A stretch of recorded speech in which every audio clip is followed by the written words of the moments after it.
पल्लवी पटेल के नेतृत्व में राजधानी लखनऊ में हजारों कार्यकर्ता और छात्र छात्राओं ने चारबाग रेलवे स्टेशन से विधानसभा तक पैदल मार्च निकालकर जोरदार विरोध प्रदर्शन किया। प्रदर्शनकारियों ने यूजीसी रेगुलेशन बिल को लागू करने की मांग उठाई। इस दौरान पल्लवी पटेल ने केंद्र सरकार और न्यायपालिका पर सवाल खड़े करते हुए आरोप लगाया कि वंचित और पिछड़े समाज को न्याय से दूर रखने की कोशिश की जा रही है। सुप्रीम कोर्ट के षड्यंत्र में फाइलों में दबाने का काम किया गया। आज से ठीक 3 महीना पहले सड़कों पर उतर करके हमने अपनी मांग को सुरक्षा के लिए, शिक्षा पूरी होने के लिए, वंचित समाज के बच्चों के हक और अधिकारों के लिए यूजी सिक्योरिटी रेगुलेशन को इस देश में लागू किया जाए।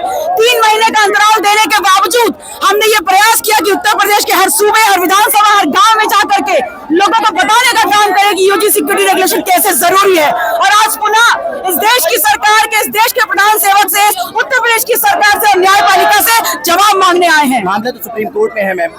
मामला सुप्रीम कोर्ट में है तो सुप्रीम कोर्ट तक सही और वंचित लोगों की आवाज ही पहुंचनी चाहिए, और आवाज पहुंचाकर लगातार ये काम करने का काम कर रहे हैं कि सबसे बड़ा इस देश का वंचित वर्ग, उसकी शिक्षा, उसकी जिंदगी की गारंटी देने के लिए यूजी सिक्योरिटी रेगुलेशन को लागू होना चाहिए।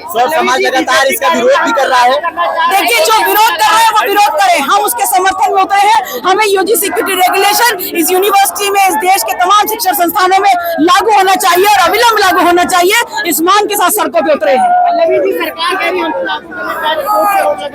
देखिए, सरकार बहुत चतुर और चालाक है। मैंने हमेशा कहा है कि चाहे केंद्र की सरकार हो, चाहे प्रदेश की सरकार, भारतीय जनता पार्टी सीआरओ की पार्टी है।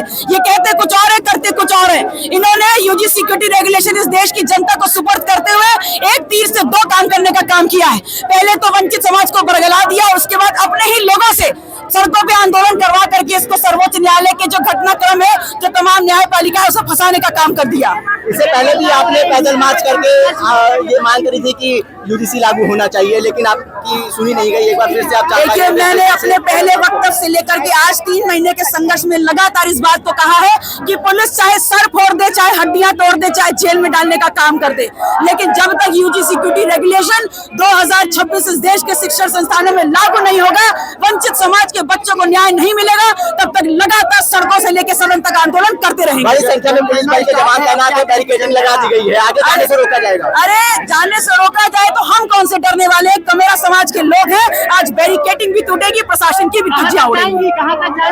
यहाँ रेलवे स्टेशन चारबाग से शुरू किया और विधानसभा तक मार्च करेंगे।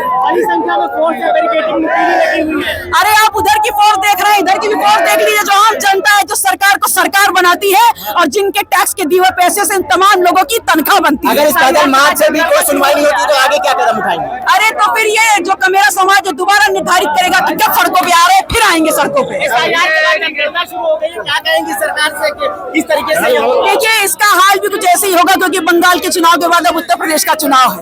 हालांकि आज महत्वपूर्ण ये है कि यूजीसी इस देश में लागू हो, ताकि शिक्षा का जो अनिवार्य एक अधिकार है हर इस देश के व्यक्ति का, वो शिक्षा का अधिकार सुरक्षित रह सके।